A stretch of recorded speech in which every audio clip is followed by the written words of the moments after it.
Vamos receber o presbítero Wellington com uma salva de palmas para Cristo.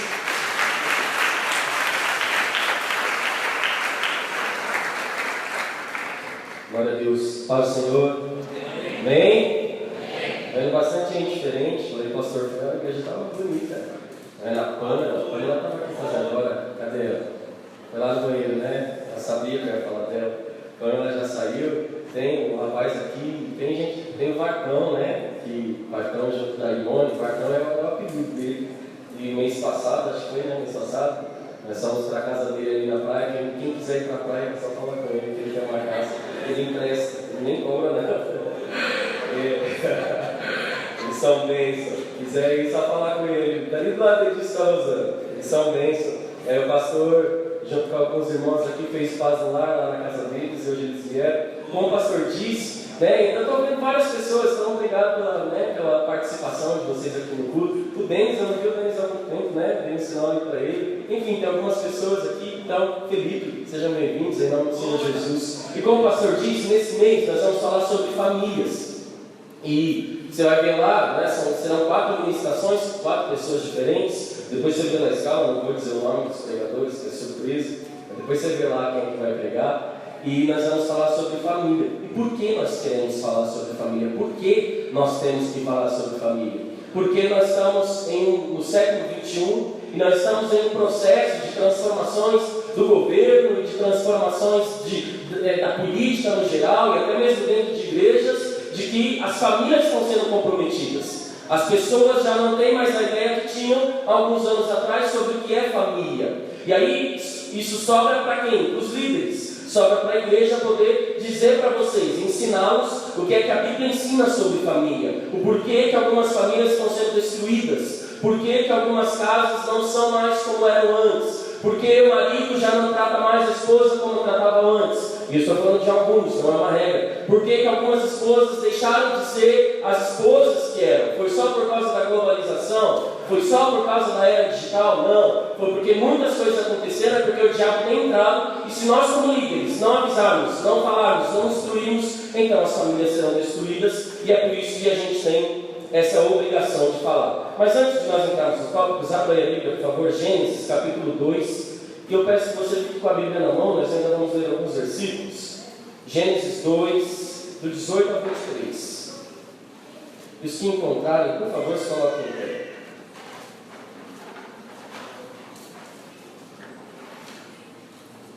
Gênesis, primeiro livro da Bíblia, capítulo 2, do 18 ao 23.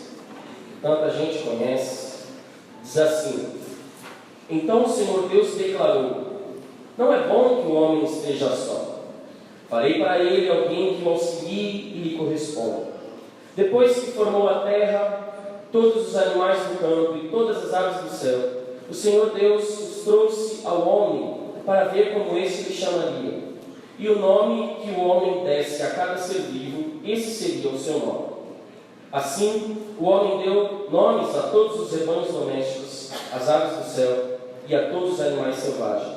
Todavia, não se encontrou para o homem alguém que o auxiliasse e lhe correspondesse. Então o Senhor Deus fez o homem cair em um profundo sono e, enquanto este dormia, tirou-lhe uma das costelas, fechando o lugar com carne. Com a costela que havia tirado do homem, o Senhor Deus fez uma mulher e a levou até ele. Então disse o homem: Esta sim é osso dos meus ossos e carne da minha carne. Ela será chamada mulher, porque do homem foi tirada. Vamos ler 24 e 25. Por essa razão, o homem deixará pai e mãe e se unirá à sua mulher, e eles se tornarão uma só carne. O homem e a sua mulher viviam nus e não sentiam vergonha. Feche os olhos. Senhor, nós já ouvimos as canções, nós já ofertamos a Ti com o nosso dinheiro, com o nosso dízimo. Nós já ouvimos a oração do pastor Elisandro e queremos reforçar esse pedido que nós temos a Ti, de que o Senhor fale conosco, pelo Teu grande amor, pela Tua misericórdia, fale com cada um. Aqui, meu Deus, nós temos famílias completas, em outros casos nós temos alguém que só representa a sua família, porque todo o restante não conhece a Ti, não faz parte de uma igreja. Aqui nós temos pessoas de diversos pensamentos, de vários tipos de ação e de personalidade, e eu te peço que a Tua palavra vá ao encontro de cada coração, que sejam sementes lançadas e que elas possam dar frutos para a Tua glória, para o Teu louvor. É o que eu te peço em nome de Jesus, que o inimigo, Deus, não possa roubar, que a semente não caia no meio de pedras ou no meio de espinhos, mas que caia em uma terra fértil. É isso que nós pedimos. Por isso, Espírito Santo, trabalhe em nosso coração, trabalhe em nosso interior. O Senhor é quem nos convence, o Senhor é quem fala. E eu te peço em nome de Jesus, faça a Tua vontade, para a Tua glória. Amém. Pode sentar, fique à vontade. Como eu estava dizendo, várias famílias estão passando por processos difíceis. Algumas famílias são da igreja, né? É óbvio que eu não vou perguntar para que levante a mão quem está passando por uma dificuldade. Mas nós temos famílias dentro da igreja que estão sendo dizimadas, destruídas. Nós temos família de jovens que está passando por grandes problemas. Nós temos, e o pastor sabe disso, vira e mexe, nós recebemos casais, pessoas que nos procuram e falam: minha casa está um deserto, na minha casa está tudo ruim. Eu venho para a igreja porque, sei lá porque eu venho, mas está tudo mal, está tudo estranho dentro da minha casa. E aí nós temos, então, algumas pessoas que dentro do seu lar está tudo bem. Talvez você esteja aí sentado. Mas nós sabemos que o inimigo não vai deixar de agir. Ainda que você diga assim: na minha casa está tudo bem, então eu não preciso ouvir sobre família. Ainda assim, nós temos que te alertar, porque por mais que hoje esteja tudo bem, o inimigo continuará agindo para que amanhã esteja tudo mal. Então, ainda que hoje você fale assim: não, mas o Senhor só tem bênção sobre a minha casa, a gente tem muito dinheiro no banco, os nossos planos têm dado certo, os meus filhos são uma bênção, obediente, a minha esposa é linda, é maravilhosa, meu namorado, está tudo certo. Mas o Senhor fala: fique atento, fique ligeiro, fique com os olhos abertos, porque o diabo só está buscando uma brecha, e assim que ele encontrar, ele vai agir e ele vai trabalhar. Então é por isso que nós queremos falar sobre família. E acredite você ou não, com o passar dos anos, se você for pesquisar em qualquer site, você vai ver que o casamento deixou de ser como era antes. Antigamente, a pessoa casava, como o apóstolo falou sobre isso lá em Osasco. Se eu não me engano, 47 anos, é isso? Está com a pastora Júlia? 47 anos ele falou, com a mesma esposa, com a mesma mulher. E ele falou: isso nos dias de hoje é um recorde. Porque, acredite você ou não, alguns casamentos duram um dia. Acredite você ou não, alguns casamentos duram um mês. Acredite você ou não, alguns casamentos duram um ano. E nós estamos falando de gente aqui dentro da igreja que está casado há 50 anos, há 40 anos, há 30 anos com a mesma mulher. E isso é porque o Espírito Santo é quem está agindo, o Espírito Santo é quem está trabalhando. Acredite você ou não, famílias foram destruídas porque um casal pegou um cachorro e não deu certo, os dois cuidando do mesmo cachorro, então decidiram terminar. Acredite você ou não, casais, duas pessoas se uniram, e aí, com um mês de casado, o homem chegou na mulher e falou: eu quero o divórcio porque eu estou apaixonado por outro homem. Acredite você ou não, com um mês de casado, e eu conheço pessoas assim, que a mulher chegou no rapaz e falou: eu não quero mais ser casado com você, porque eu estou apaixonada pela mulher que trabalha comigo. E aí eu pergunto para você: onde é que entra a igreja? Onde é que entram os líderes? Onde é que nós entramos e falamos sobre aquilo que Deus quer, sobre a forma que Deus olha para você? E acredite você ou não, o diabo está com, sabe aquele alvo vermelho e branco? Tem esse alvo nos olhos do diabo na sua casa, e ele só está com a flecha, esperando o momento certo de atirar. Ele só está com a flecha, esperando o momento certo de entrar e dizimar. Mas hoje, em nome de Jesus, o Espírito Santo é aquele que fala, o Espírito Santo é aquele que age, e você vai sair daqui dizendo: a minha família pertence ao Senhor. Não importa o que o diabo queira fazer, eu não tenho medo do que ele vai fazer, porque eu confio no Deus Todo-Poderoso. A minha casa pertence a Deus. Só que o apóstolo Paulo fala assim, ele vai escrever assim, tanto para os romanos, quanto aos filipenses, quanto aos coríntios, até para Timóteo. Ele vai falar da instrução não só sobre como ser um servo de Deus, mas também como ser um integrante de uma família. Então ele vai falar para quem é pai, ele vai ensinar para quem é mãe, ele vai ensinar para quem é filho. E aí você diz assim, então, de repente jovens e adolescentes falam: ah, mas essa pregação sobre família não vai se encaixar muito para mim porque eu não sou casado. Negativo. O apóstolo Paulo vai dar uma lista de regras para você como filhos. Aí alguém fala assim: ah, mas será que Deus vai falar comigo então como mãe? Ou a parte do Bruno aqui não tem filhos. Será que essa pregação serve para mim porque nós só somos casados? Ou até mesmo eu e a Priscila, porque nós não temos filhos? Sim, o apóstolo Paulo vai dar uma lista de regras e a Bíblia vai dizer como o homem deve agir, como a mulher deve agir, como o filho deve agir. Então por isso nós vamos estudar aqui alguns tópicos. Eu vou tentar ser rápido. Eu já falo rápido por natureza, mas eu vou tentar ser rápido aqui para que nós consigamos entender e depois a gente possa orar juntos. Eu quero que você olhe para quem é da sua família aí, que mora na sua casa junto com você. Só dá uma olhada, galera, não precisa falar nada não. Eu também não posso, quando eu estou sentado aí, fica, fala para o seu irmão, fala para o seu irmão, fala para o seu, eu também não gosto. Então só olhe aí para quem está do seu lado e veja, olha, eu estou vendo uma pessoa aqui, ó, que mora comigo. Só olhe para essa pessoa. Aí você vai repetir comigo. Diga assim: minha família é mais que fundamental.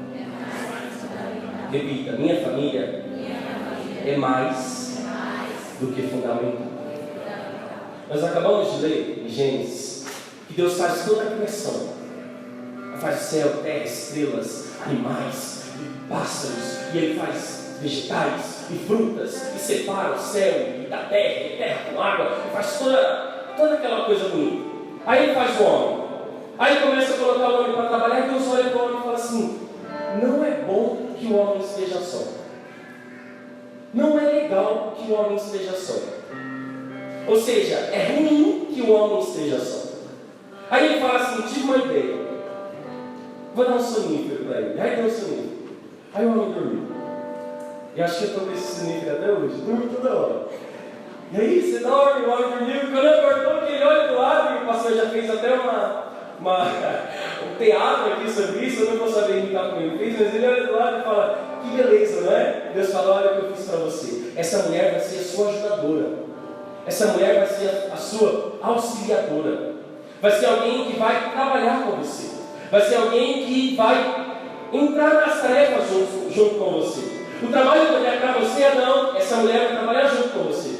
As coisas que eu pedi para você fazer, essa mulher vai poder te auxiliar. Ela vai poder te ajudar. E aí, alguém fala assim: tá, mas você está querendo dizer que eu tenho que casar? Que eu tenho que me unir a alguém? Não, enquanto você é solteiro, então você faz parte lá do seu pai Adão, da sua mãe Eva, você faz parte daquela família. Mas nós que já casamos, nós temos que olhar para aquela pessoa, e quando eu olho para a Priscila, e eu devo entender que Deus está falando assim: a Priscila é sua ajudadora, a Priscila é sua auxiliadora, não só de lá para cá, mas também daqui para lá. Porque algumas pessoas acreditam que a mulher tem que ser totalmente submissa ao homem, mas a Bíblia depois vai dizer que o homem também tem que amar a sua esposa, para que a esposa seja submissa ao homem. Primeiro fala de amor, depois fala de submissão. Então a primeira, a Rosana, é a top de Gilson, ela que vai trabalhar, que vai auxiliar, que vai fazer tudo que eu quero que ela faça. Mas a Bíblia vai dizer: Gilson, você também tem que auxiliar. Ou seja, os dois precisam caminhar juntos. Você precisa entender que a pessoa que sai com você, por isso que eu pedi para que você olhasse, você precisa entender que ela é mais do que fundamental. Fundamental é aquilo que nós precisamos no ponto final. A família é mais do que fundamental. É muito mais do que fundamental. Então, quando Deus fez Adão e quando Deus fez Eva, não era só pensando ali naqueles dias. Deus planejava um futuro. Repita comigo: um futuro. Deus planejava um futuro. Ele criou Adão, Ele criou Eva, depois Ele disse para eles multiplicarem, e nessa multiplicação, obviamente, seriam os seus filhos, e Deus planejava algo para eles. E aí depois entrou o pecado e acabou mexendo tudo com aquilo que Deus pensava em fazer, mesmo quando Paulo vai dizer que Deus já sabia de tudo isso, mas não é sobre o pecado que foi o tema do mês passado. Nós queremos falar sobre família. E aí eu quero que você lembre comigo, eu acho que só um pouquinho, Lucas, tira ele rapidinho. Vamos observar, um minutinho. Tem uma canção que acho que a Rosana lembra. Eu acho que eu tinha uns 6 anos. Aí eu vinha aqui bem pequenininho. Aí eu cantava assim: eu preciso de você, você precisa de mim. Nós precisamos de Cristo até o fim, sem cessar, sem parar, sem vacilar, sem beber, sem chorar, sem cessar, sem parar, sem vacilar, sem beber, sem chorar. Aí você vai dar só para a pessoa se criar. Aí canta comigo: eu preciso de você, você precisa de mim. Nós precisamos de Cristo até um fim sem cessar, sem parar, sem vacilar, sem tremer. E as crianças? Sem chorar. Não era assim que a gente fazia? Você precisa dele que está do seu lado. Você precisa, meu, do César. Ô Rosana, você precisa do Edilson. Apóstolo, o senhor precisa da pastora Júlia. E ponto final, não tem para onde correr. Eu estava hoje preparando a pregação e quando eu estava nesse toque, a pessoa gritou lá de baixo: tá pronto! Falei, ó, como eu preciso mesmo. E foi? Aí eu desci um suco de goiaba, que eu amo suco de goiaba, escondidinho, sabe como é chique? E aí eu comentei com ela alguns pedaços da pregação, que daqui a pouco eu vou falar. E aí, enquanto ela estava lá, eu fiz um abraço nela. Eu falei, você é muito cheirosa, você é muito bonita, não sei o quê. E ela achou que eu estava zoando com ela. Porque eu brinco bastante, né? Ela falou, você está me zoando? Eu falei, não, é verdade mesmo. Porque Deus falando comigo, eu preciso dela. Tem coisas que eu não posso fazer, que é ela que tem que fazer. Tem coisas que o pastor João Mancho não vai saber fazer, não é a praia dele. Ele olha para a Ana Cristina e fala, eu preciso de você, ponto final. Eu sei disso. Então o que o Senhor quer? Que o Nando saia daqui olhando para ela dizendo assim, realmente, se não fosse você na minha vida, eu estaria no fundo do poço. O Senhor quer que você, jovem, olhe para o seu pai e para sua mãe e fale, realmente, se não fosse você, se não fosse o Senhor, a senhora, eu não estaria bem. O Senhor quer restaurar os laços familiares, é o que o Senhor quer fazer. O Senhor quer trabalhar de novo na sua casa, é o que o Senhor quer fazer. Então, só reforçando aqui, dê mais valor para quem mora com você. Dê mais valor para quem dorme na mesma cama que você. Para quem senta lá na mesma mesa todo dia. Dê mais valor. E aí nós já vamos mudar de tópico, mas eu quero só uma ilustraçãozinha aqui. Pense. Se a sua família está aqui, igual eu e a Priscila, nós somos uma família. Então ela está aqui. Eu vou pensar nela. Se de repente a pessoa que mora com você não está aqui, pense nela, essa pessoa, a pessoa principal da sua casa, seu pai, sua mãe, marido, pense nele. Aí você imagina que vários ônibus foram passando de casa em casa e foram pegando das suas famílias, as pessoas principais, família que eu falo que mora na mesma casa. Pegaram lá os principais, seu pai, pegaram sua mãe, um só. Esse ônibus vai parar aqui na porta da igreja, esses ônibus. E acabar o culto, vai estar os motoristas na porta desse ônibus, aí ele vai olhar para a Priscila e vai dizer assim, Priscila pode subir. O Elton não, só a Priscila. Ele vai olhar para o Santos e vai dizer, Santos, você sobe, a Margot fica. Ele vai olhar para Beth, Doni, você pode subir, Beth fica. Rodrigo, você sobe, a Rodrigo fica. E aí de cada família ele vai fazer a mesma coisa. De todo mundo que está aqui, ele vai pegar um e colocar nesse ônibus. Pegar o seu pai, sua mãe, sua esposa, vai colocar nesse ônibus e vai levar. E você vai ficar 10 anos distante dessa pessoa, sem contato nenhum, sem ver. Eu falei isso lá em casa para a Priscila. Agora eu quero que você imagine como vai ser a sua vida nesses próximos 10 anos, Margot. Sabendo que o santo foi para aquele ônibus e foi embora. Como é que vai ficar a minha vida sem a Priscila nesses 10 anos? E só por 10. Aí eu falei para a Priscila, tem gente rindo ali, né? Que acha que você está, glória a Deus, vem esse ônibus. Mas eu falei para a Priscila, falei em casa, a roupa que ela ia lavar na semana que vem vai ficar para mim, Rodrigo. A mistura que ela separou lá, eu vou ter que ficar amanhã. As coisas que ela tinha planejado, o trabalho, o dinheiro que ela traz, eu vou ter que me virar para fazer. Aí daí vem essa frase. É uma frase que nós tanto conhecemos e que minha mãe sempre dizia: a gente só dá valor quando perde. Não é isso que a gente sempre ouve? A gente só dá valor quando perde. E aí, quando essa pessoa entra no ônibus e vai embora, e você imagina o santo assim, você vai ficar com o Bruninho 10 anos, aí você começa a olhar para ele e vai dizer: precisava dele mesmo. Eu preciso de você. Aí você começa a entender porque a gente só dá valor quando perde. Aí você não precisa perder para dar valor. Você pode olhar para essa pessoa e vai dizer: realmente, eu preciso de você. Eu sei que nós formamos um time. Eu sei que dentro da nossa casa está tudo muito legal, porque nós somos uma família. Nós vamos caminhar para o mesmo lado e Jesus é quem vai nos abençoar. Amém? Amém? Então eu quero que você aplaude o Senhor por causa da sua família.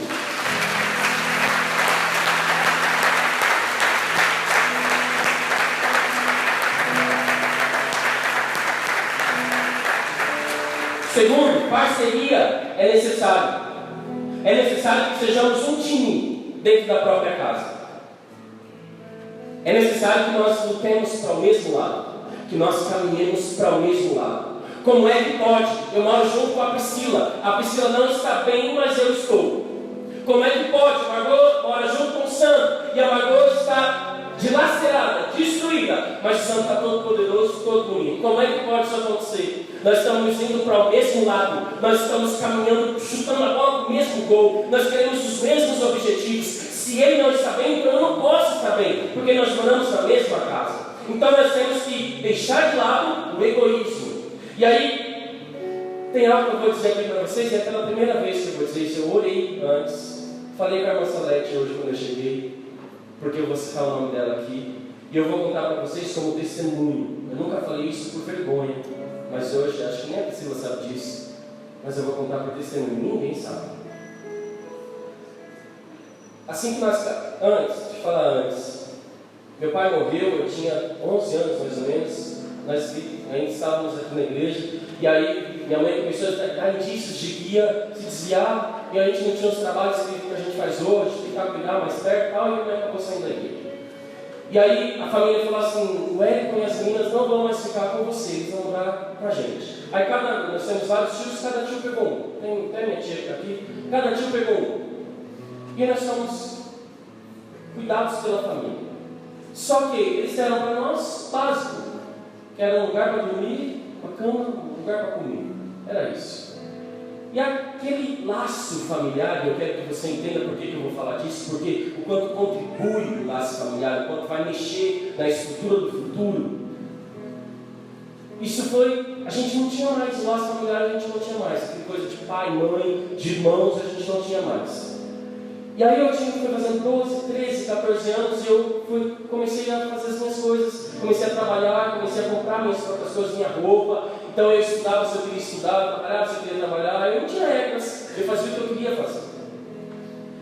Isso por um lado desenvolveu em mim uma responsabilidade maior, por um lado me ajudou, mas por outro lado desenvolveu algo em mim que eu não falo para ninguém, um senso de egoísmo. Eu comecei a entender que eu tinha que me virar sozinho, que eu não dependia de ninguém, e que as pessoas não precisavam de mim, não precisavam delas, e ponto final. E aí eu comecei a namorar com a Priscila, e no namoro ela já dizia assim: você é muito egoísta, você pensa em você, nós temos que pensar nos dois. Eu penso nos dois, você pensa em você. E aí o tempo foi passando, e nós nos casamos, e as brigas que nós tínhamos no primeiro ano de casamento era sempre essa. Ela dizia: eu te defendo, você não me defende. Eu cuido das nossas coisas, você cuida das suas coisas. Eu quero ir para tal lugar, a gente só faz se você quer. Ou seja, nós não éramos um time, era ela lutando por nós dois e eu lutando por mim mesmo. E aí ela começou a dizer, teve um dia que ela foi bem incisiva comigo, ela disse: você é um pregador, você ensina jovens, você ensina uma coisa na igreja, chega aqui em casa e você não faz aquilo que você está ensinando lá. Se continuar assim, nós vamos procurar a nossa liderança. E aí eu continuei, nós procuramos o apóstolo. O apóstolo instruiu, mas eu continuei porque estava enraizado. Eu aprendi a ser egoísta, eu aprendi a cuidar de mim mesmo e deixar a minha esposa de lado. E aí eu comecei a orar, e a gente orava juntos por isso, mas eu continuava ainda nesse pensamento de ser egoísta. E não porque queria, mas porque foi algo trabalhado lá atrás e eu acabei levando para o meu casamento. E aí até que chegou um belo dia, nós estávamos aqui na igreja, teve um evento, e eu estava no meio de um dos corredores aí, a irmã Salete me pegou. Aí ela falou assim: aleluia! Eis que na semana o Senhor me trazia em visão sua esposa Priscila. E ela chorava muito, muito, muito. Aí meu coração já... Aí ela falou assim: e o Senhor manda te dizer, ela é serva minha, é filha minha, e eu quero que você trate bem. O seu papel como esposa, você está deixando a desejar. E eu fiquei olhando para ela, e eu tenho certeza que ela não sabia, ninguém sabia. E eu comecei a chorar, e ela disse: e se não tratar dela, você vai sofrer as consequências.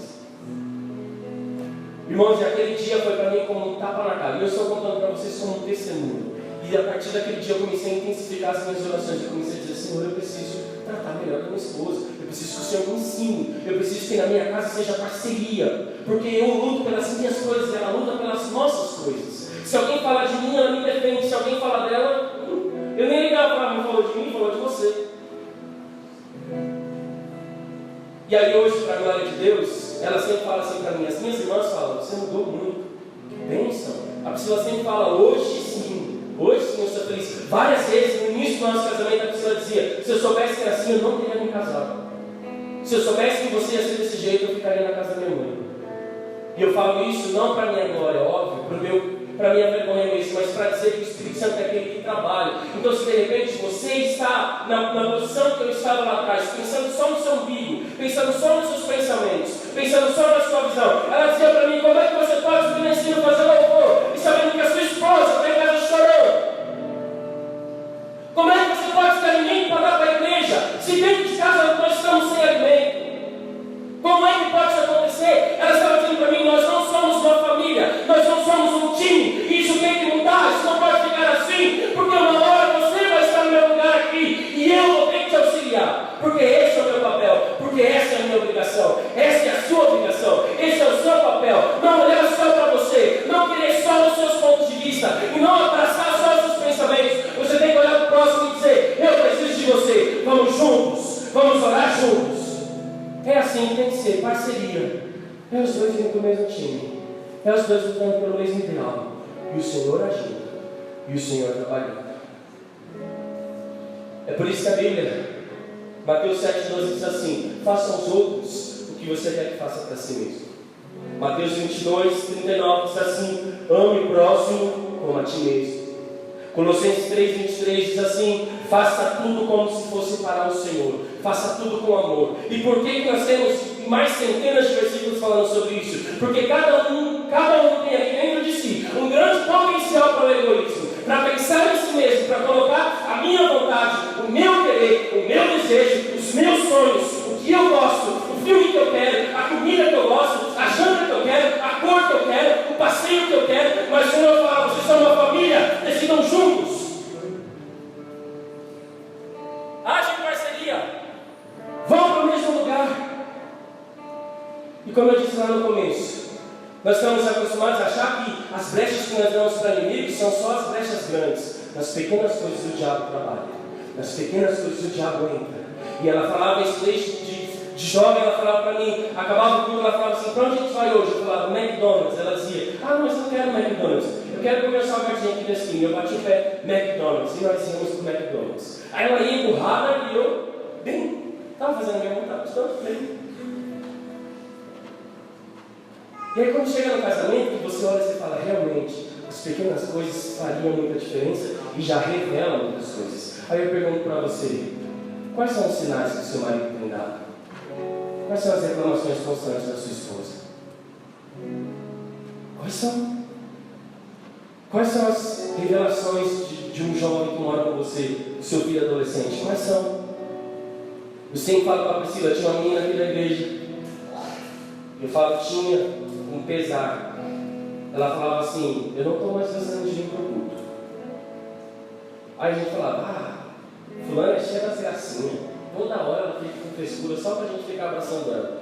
Aí ela chegou para a Priscila, nós nem éramos líderes. Ela falava: eu não gosto mais de vir para a igreja, estou pensando em ouvir. E ela começou com gracinha mesmo, porque a gente ia para um lugar e não chamava, fazia festa e ela não era convidada. E ela disse: ah, eu não vou mais. Ela sempre com gracinha, chamando a atenção. E aquilo foi tomando posse, foi tomando corpo, foi crescendo.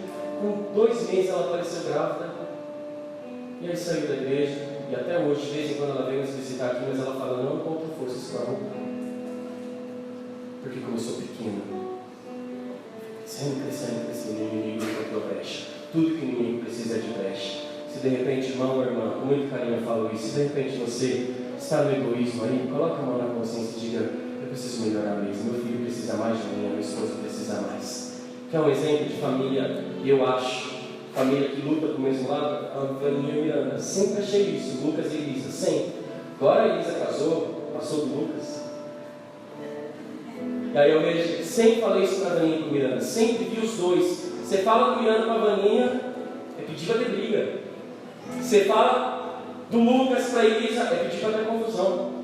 Porque são família, os dois vão para o mesmo lado. E aí tem mais um monte de família assim desse jeito, mas eu gosto muito de falar deles, porque eu vejo eles caminhando, e é o Senhor quem trabalha. Então já não é mais seu. A Bíblia fala assim: deixará o homem, pai e mãe, e unirá a sua esposa, eles vão se tornar uma só carne. Não mais o Wellington só assim, agora o Wellington tem a Priscila, e não tem como se separar, porque eu fiz um só. É isso que tem que ser. Próximo tópico. Os probleminhas são potencializados. Como eu estava dizendo, a coisa começa pequenininha e depois vai crescendo. E se você não resolver os pequenininhos, ele vai tomar uma grande proporção. Aí alguém fala assim: já sabia disso. Todo mundo sabe aqui que se eu tenho um probleminha com amargura e eu não resolvo esse probleminha, ele vai crescendo. Todo mundo sabe disso. Isso não é nada de uma grande revelação. Mas a pergunta é: por que nós não resolvemos os pequenos problemas? Por que a gente não consegue resolver? Por que a gente não consegue sentar para conversar? O homem gosta menos de conversar do que a mulher. A Priscila fala assim: você está deixando a toalha molhada, deixa eu acabar o culto, a gente vai conversar. Aí eu falo para ela: Priscila, por que fica falando disso? Deixa para lá. Aí ela fala: tem que falar hoje, porque senão eu não vou esquecer, eu vou ficar alimentando isso a semana toda, e quando eu for falar, eu vou lembrar de coisas lá do ano passado. Aí eu falo: é melhor a gente falar sobre isso. Mas homens não gostam de conversar, de ficar tratando dos assuntinhos chatos, os homens não gostam, mas as mulheres gostam, e elas têm essa necessidade de expor tudo que elas pensam, de contar tudo que pensam, de relembrar fatos de Natal de 98. Aí elas querem falar do que aconteceu. E aí nós temos que ouvir. Nós temos que saber ouvir. Por quê? Pensando que um probleminha de hoje vai ser um problemão de amanhã. Começa jovem. Começou com um pequeno problema, mas virou uma grande confusão depois.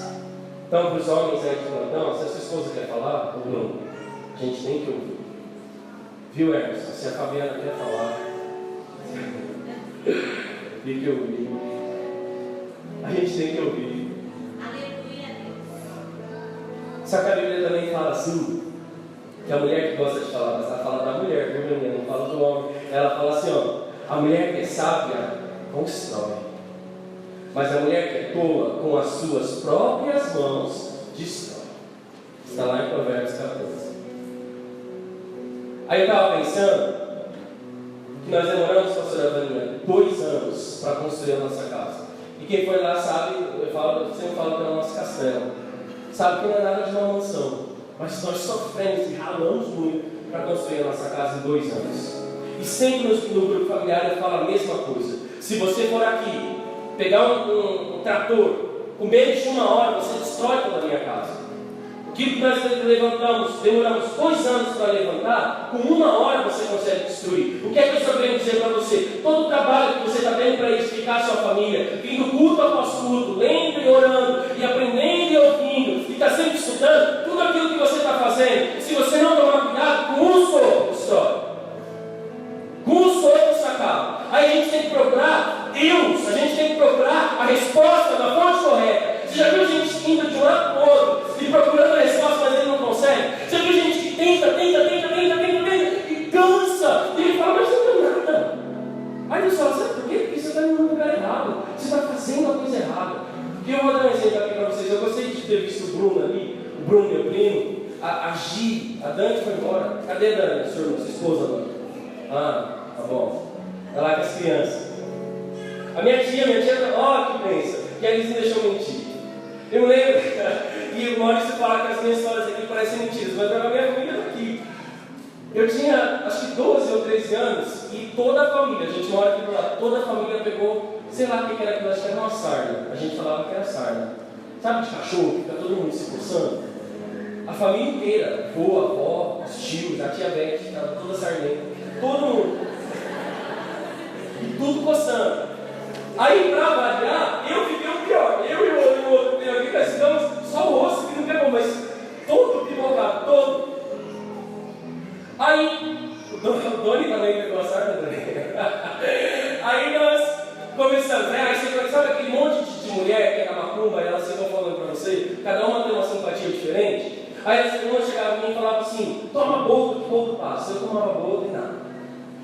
Aí a outra falava assim: passa xixi e passa. Aí eu passava e nada. É verdade, eu não estou mentindo. Aí a outra dizia assim: passa, toma chá de picão, toma um chá, passa no corpo também, que 1 semana isso aí some. Irmãos, eles foram melhorando. Eu não sei o que aconteceu comigo. Eu fiquei 3 meses com essa coceira, não consegue dormir. 3 meses, a minha irmã lembra, minha coxa ficou horrível. Eu parecia um Namã da Bíblia, sabe? Feio. E eu comecei a falar na escola, porque eu tinha vergonha, as pessoas ficavam todo mundo perguntando: o que é isso? É pernilongo? É sarampo? É catapora? E eu não Deus sabia disso aí. Eu podia falar que era sarna. A gente que deu o nome de sarna, que era a coceira do cachorro. E aí cada um falava uma coisa. Aí nós fomos para o hospital. Depois de 3 meses, né? Aí nós fomos para o hospital. Aí o médico falou assim: você vai tomar banho com sarnapim, com escabim, e você vai sabonete Protex, um sabonete só para você, e além disso, todas as noites você vai ter que trocar o seu lençol, todas as noites. Aí eu morava com a minha avó, toda noite a avózinha vinha lá com o lençol, com a cafrona, toda noite. E eu dormia me rasgando todo de coçar, no outro dia me rasgando inteiro e não passava. Aí eu cheguei no meu avô um dia chorando, falei: vô, não consigo dormir, todo arranhado. Sabe como esse Wolverine, assim, arranhou? Todo arranhado, todo se coçando mesmo, estava feio e já começou a carne viva na pele, e a gente não sabia o que era. Aí meu avô falou: então vamos em outro médico. Aí levou, o médico falou assim: senta aí que eu vou dar uma injeção em você, irmãos. Em 2 dias eu não tinha mais nada. Aí eu falo para você: o banho de xixi, o boldo, o outro lá, o picão, nada sarou. O escabinho, trocar lençol, nada funcionou. E por que eu estou falando isso? Porque isso acontece com um monte de gente aqui, está tendo problema sério lá dentro da sua casa. Aí você fica: não, é o chá de picão, toma o picão que o negócio melhora. Aí o outro fala: não, é o boldo, sabe? Porque pessoas para dar palpite a gente tem tudo quanto é lugar. Rodrigo fala que está passando olhando para a Vanderlei, tem um monte de gente para dar palpite, mas a fonte certa é Jesus, a fonte certa é a Bíblia. Vai lá que o negócio resolve, ponto final. Deus fala: faz isso e vai resolver. E faz ponto final. Aí a gente sempre fala assim, que o médico dos médicos é aquele que trabalha. Porque a gente fica buscando alternativas, a gente fica tentando entender o que vai acontecer, por que eu estou me coçando todo, o que é que Deus vai fazer na minha vida. Deus fala assim: procure a mim, que eu tenho resposta para tudo. Então o Senhor está falando para você: talvez você tenha batido na casa de A, talvez você tenha falado com B, talvez você tenha procurado em C. Deus está falando: eu tenho a resposta. Busque em Deus, e somente em Deus. Amém? Estou acabando já. 2 conselhos para as famílias, e depois eu vou dar 2 para os indivíduos e a gente vai orar. 2 conselhos para as famílias. Ore por resiliência. O que é resiliência? Eu falei: pastor, empresta seu elástico aí, que eu esqueci o meu na minha casa. Ele foi tirar a pulseira dele e quebrou. E ele falou que era para tomar cuidado, que era cheia da unção. Está vendo aqui, né? Deus é bom e justo. Aí ele quebrou a pulseira dele, mas dá para usar aqui. O que é resiliência? Na física, resiliência é você poder pegar um elástico e você estica ele, você dobra, morde, passa no sovaco, faz o que você quiser com ele, e quando você pega o elástico ele está do mesmo jeito. Aí você bate nele, amassa, enrola, mas quando você pega ele continua do mesmo jeito. Aí você passa um caminhão por cima, se esfrega ele no chão, mas quando você pega ele está do mesmo jeito. A física vai chamar isso de resiliência. Aí a psicologia, e aí desculpa a Stephanie, pegou emprestado esse termo para falar de nós mesmos, que nós temos que ser pessoas resilientes, que você esfregar, acontece tudo aquilo com você, mas você permanece do mesmo jeito. E quem é que vai fazer isso com você? É o Espírito Santo. Quem é que vai deixar você ralado, sofrido, apanhado, o trator cai em cima de você, mas você levanta do mesmo jeito.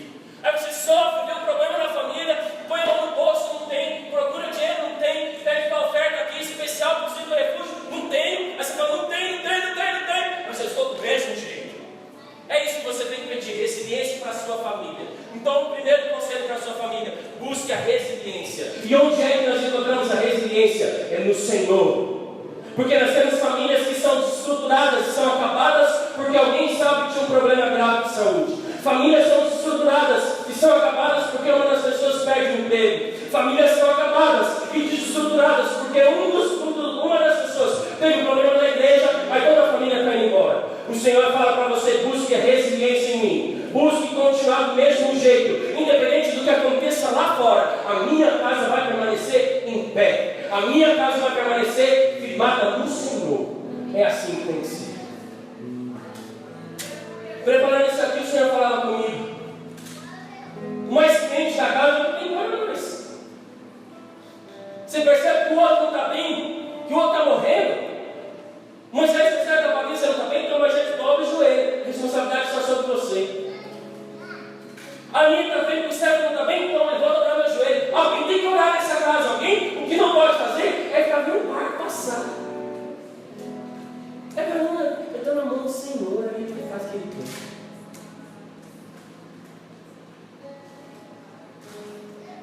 vi aqui um monte de coisas que você tem que fazer, você que vai fazer, Deus não vai fazer. E só estava olhando e falando, pai, você não vai fazer aí. Eu vou deixar você fazer, porque a responsabilidade é sua. Eu estava com alguma criança aqui brincando, não sei quem foi, sei lá, que estava perto de mim aí. Aí a criança foi e jogou o negócio no chão, eu peguei e dei na mão dela. Meu sobrinho. Aí ele foi e jogou de novo, eu falei agora para ele, agora você pega. Aí, eu falei, agora você pega. Aí você vai pegar. Aí ele foi e abaixou para mim, eu falei, então você sabe. É isso que o Espírito Santo faz com a gente. A Aninha fica lá, você pega, Aninha. Você sabe o que tem que fazer. Você sabe que tem que orar. Não adianta resmungar.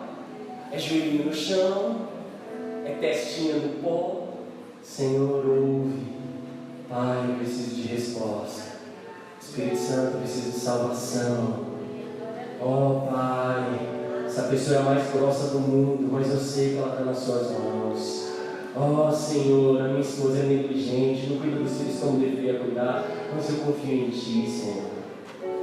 É assim ou não é? Quantos homens e quantas mulheres de Deus colocam a sua família em oração? Aí eu pergunto para você, quanto tempo faz que você não ora por sua família? Quanto tempo faz que Deus não ouve uma oração vinda de você em prol da sua família? Quanto tempo faz? Nós estamos aqui falando sobre famílias, a gente não quer que o diabo entre, a gente não quer que os problemas aconteçam, a gente não quer que o Espírito Santo se afaste, mas a gente não quer também fazer a nossa parte. Aí eu li no Facebook assim, uma casa onde as pessoas não oram é a mesma coisa que uma casa sem teto. Não tem proteção nenhuma.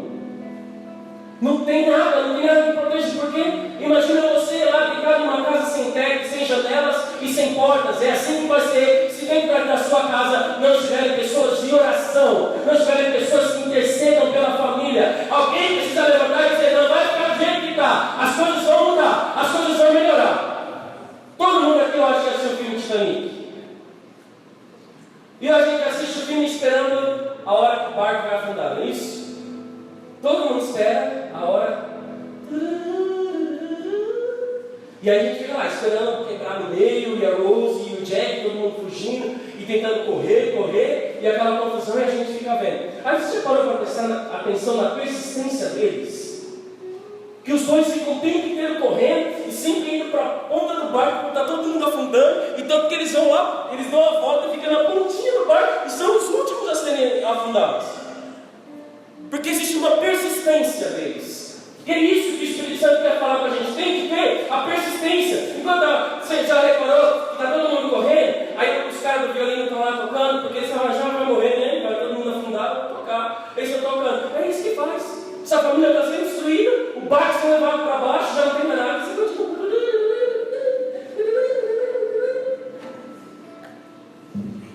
Aí você olha para o lado, tem os Roses e as Jacks de Jesus correndo, dizendo, não, até o fim eu vou permanecer, eu vou persistir. O apóstolo Paulo vai dizer, e aí, né, dizem que foi o apóstolo Paulo que escreveu a carta aos Hebreus. Então o escritor aos Hebreus, para ninguém ficar reclamando, o escritor aos Hebreus, ele vai dizer assim, eu até anotei aqui, Hebreus 10, abra lá por favor comigo, Hebreus 10.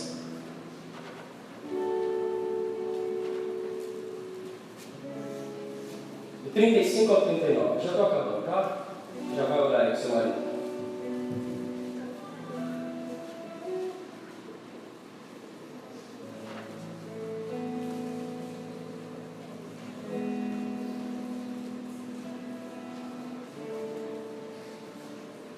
Hebreus 10, de 35 ao 39, diz assim, 35, por isso, não abra mão da confiança que vocês têm, ela será ricamente recompensada. Vocês precisam perseverar, de modo que, quando tiverem feito a vontade de Deus, recebam o que Ele prometeu.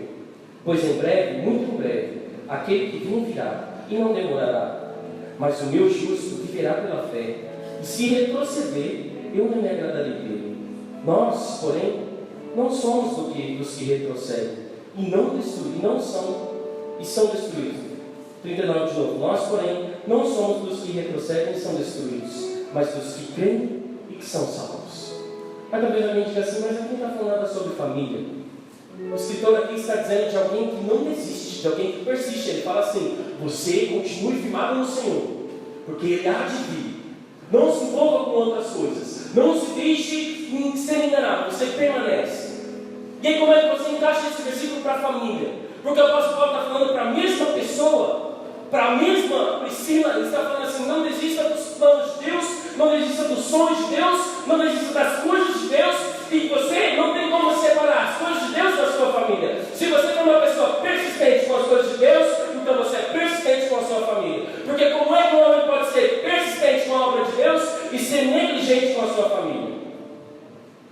O que o Senhor está falando para você, Bartão, é: se você for persistente na minha obra, se você for persistente em mim, se você continuar firmado em mim, então é certamente que a sua família também será levada por você. É certamente que o meu Espírito usará você para continuar guiando a família. Quantos querem continuar guiando a sua família? Diz amém. Quantos querem continuar sendo um canal de bênção na sua casa? Digam amém. Eu quero ser, eu serei. O Espírito Santo é quem está em mim. Eu não vou desistir. Não importa o que o diabo faça, não importa onde ele me leve, não importa quais são os planos, eu não desisto da minha família.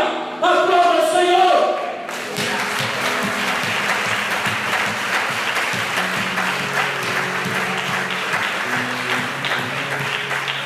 Dois conselhos para o indivíduo. Primeiro, já falei aqui sobre isso: seja excelente. Trabalhe com excelência. Aí eu não estou falando mais sobre família, para você, um só. Você vai ver na Bíblia,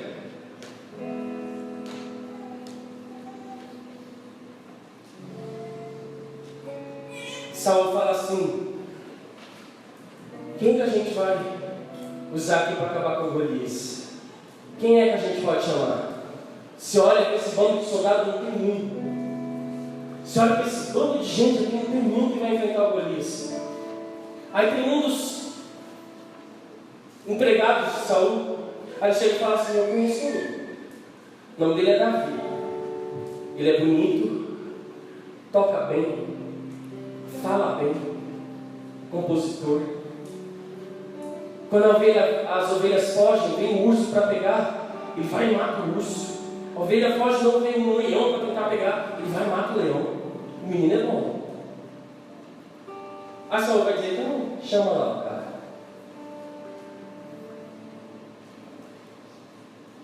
E Saul estava passando por um momento de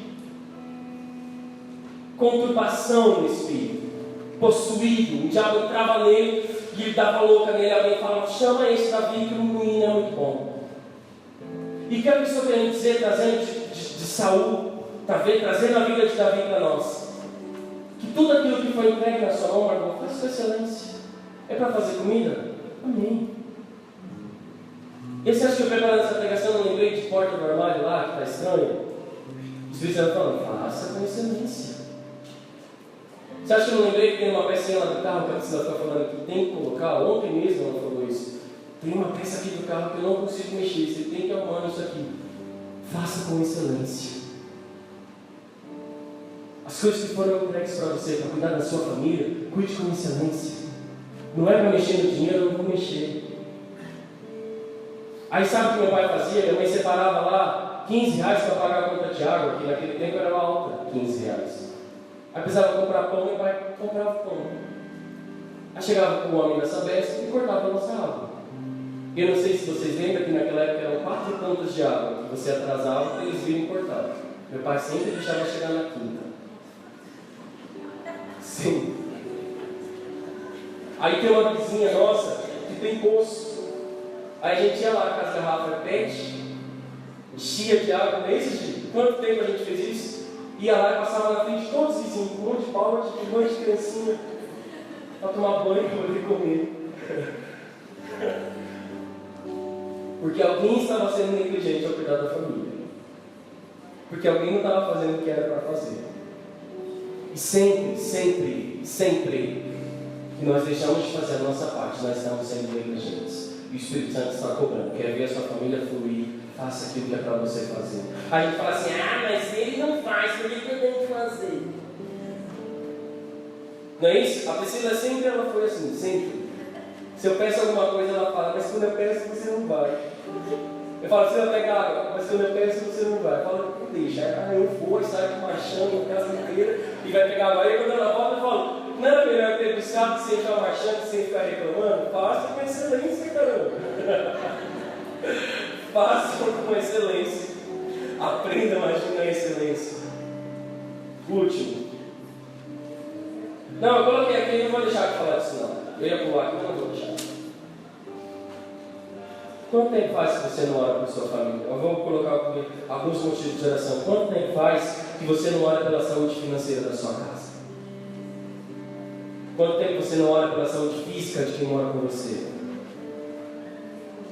Quanto tempo você não ora pela provisão de Deus no seu lar? Alguma vez você já orou pela cura da alma de quem mora com você? Você ora para que ele seja afirmado no Evangelho? Você ora para que a pessoa que mora com você seja um conhecedor de Deus? Você ora para que Deus abra os olhos dele? Você ora para que ele não tenha mais medo das coisas que ele tem medo ou ela? Você ora pela segurança dele? Ao sair de casa para ir trabalhar, para ir para a faculdade? Você ora, Deus, guarda o meu. Às vezes, de verdade, irmãos, às vezes eu vou orar pela piscina, eu choro, eu falo, por que se ela morrer, Senhor? O que será de mim? Guarda. Aí um dia ela chegou em casa falando que ela estava subindo a rua do Sinai e um rapaz mexeu com ela, falou coisas obscenas. E aí na hora eu fiquei assim, mais por dentro, sabe, um monte. Eu falei que se eu pudesse ver esse rapaz, ele não deve se converter. Não era bem isso que eu pensei, mas amém. Você ora para Deus trazer paz para o seu lar? Você ora para a estabilidade emocional de quem mora com você? Você sabe falar, você é louco, você é louca, grita, berra, mas você ora para a estabilidade emocional da pessoa? Ou não? Porque falar a gente sabe, contar a gente sabe, mas é a sua parte. Você ora para que ela seja uma pessoa de oração? Para que seja firmada no Senhor mesmo? Você ora para que ela seja cheia de sabedoria? Para que saiba falar da maneira correta? Agir na hora certa? Fazer o que tem que fazer? Falar o que tem que falar? Você ora por ele? Porque você sabe chegar e falar, Marina é uma benção. Ai, Jesus! Ora aí, irmão. Chega aqui no tipo de oração, ora pelo meu marido, que é só o demônio lá em casa, mas é a sua parte, você tem que orar por ele. Você ora pelo sucesso profissional do santo? Tem que orar. Você ora para que ele saiba administrar os recursos? Tem que orar. E tem mais um monte de coisa que você tem que orar. E se você não orar, vai ficar tudo do jeito que está. E eu sei que ninguém quer permanecer do jeito que está. Nós queremos mudanças. E é tempo de mudança. Na minha família, na sua família, é tempo de mudança. Último tópico. O Deus quer fazer da sua casa um lar de paz. Nós temos um projeto aqui que chama Lar de Paz. E qual que é a função? Levar paz. Ser instrumento de Deus para que na sua casa haja paz. Então, eu quero já que você se juntem às famílias, por favor, marido com a esposa, filho com a mãe, por favor, se juntem agora, por favor. Eu já vou falar do último tópico que nós vamos orar. Enquanto isso, eu vou beber uma aguinha enquanto você se junta aí.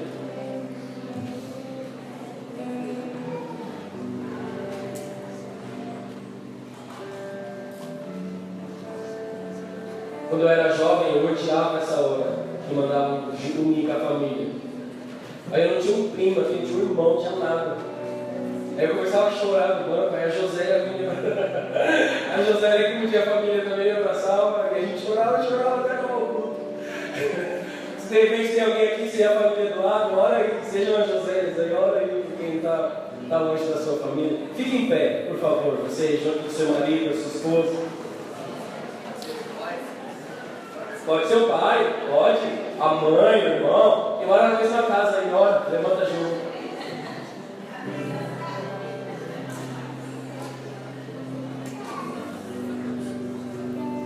Você crê que o Senhor quer estabelecer a paz na sua casa? Crê? Ei, crê ou não? Eu vou perguntar outra vez. Você crê que Deus quer estabelecer a paz na sua casa? Você crê que Ele pode fazer? Você crê que Ele pode fazer? Então não dorme. Você crê que Ele pode te acordar hoje? Amém? Ó, nós vamos orar juntos. Vem aqui, Priscila, por favor. Para que a nossa casa seja um lar de paz. Mas para a casa ser uma casa de paz, nós precisamos convidar o dono da paz. Nós precisamos ser os agentes de paz.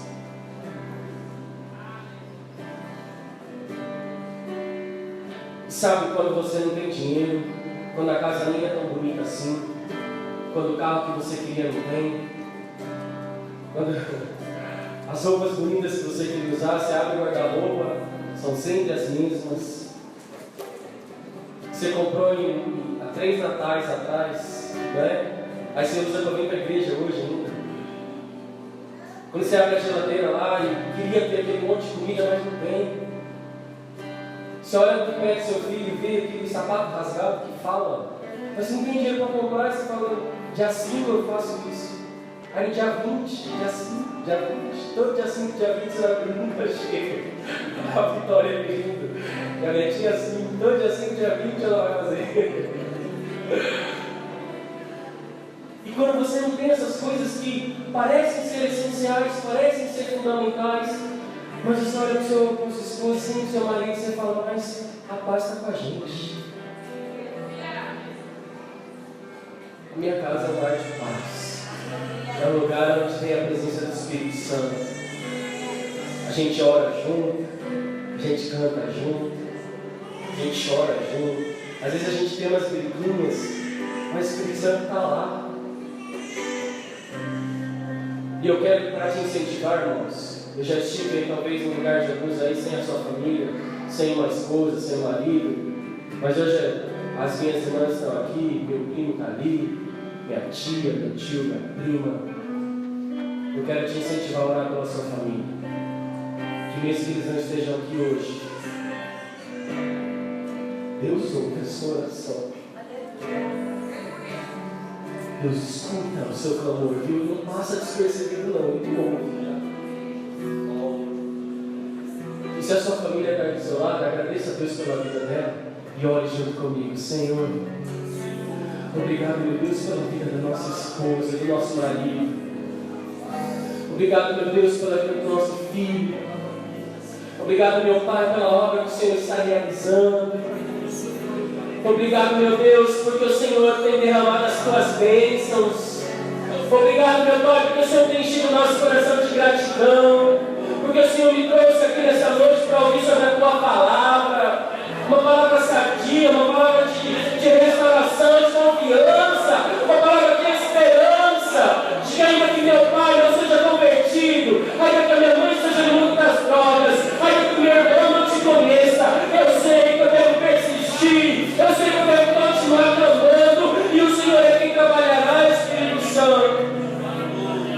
Ó Deus, que a nossa casa seja um lar de paz, onde habite a presença do Senhor. Ainda que falte dinheiro, ainda que falte bens materiais, nós temos o essencial, é a tua presença. É ela que nós queremos, Deus. Não se afaste de nós. Nos dê ânimo, nos dê força, nos dê graça. Não deixe, Deus, a sua filha desistir. Tantos anos de joelho em oração, tantas madrugadas em clamor, e eu sei que o Senhor está ouvindo. Traga esperança, Espírito Santo, a este homem, a esta mulher. Pessoas, meu Deus, que estão passando por crises financeiras e não tem solução.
Nós só vamos agradecer.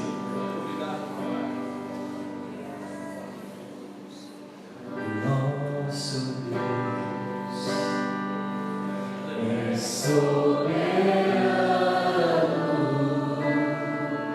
Ele reina